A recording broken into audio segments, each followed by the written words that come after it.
Si Pastor Apollo Kibuloy, lahat ng yan, may resibo na.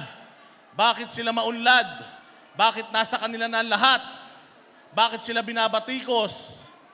Kasi zero corruption. Walang korupsyon sa KOJC. Kaya yan ang pangarap ni Pastor Apollo Kibuloy na dalhin sa Senado.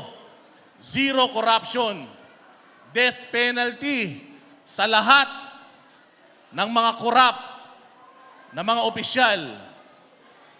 Alam nyo ba na ang Kongreso at ang Senado ay nagli-liquidate ng kanilang mga pera, certification lang, walang proper audit. Yan ang unang-unang gigibain ni Pastor. Ang certification or ang liquidation by certification. Una niyang bubuwagin yan. Gagawin niyang liquidation by receipt. Kailangan lahat ng sentimo malaman natin kung saan napunta. Hindi sa mga relos, hindi sa mga bag, hindi sa mga mamahaling sasakyan nila. Hindi na kailangan ni Pastor Apollo Kibuloy ng pera. Huwag kayong mag-alala. Mas mayaman pa sila sa Pilipinas.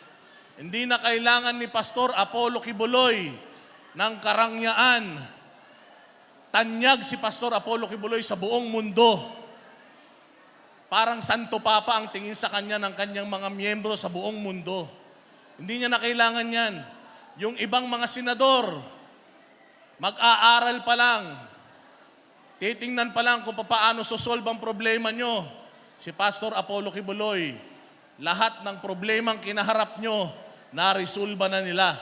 Kaya kung titingnan mo ang Kingdom of Jesus Christ, napaka-unlad nila, nakakainggit.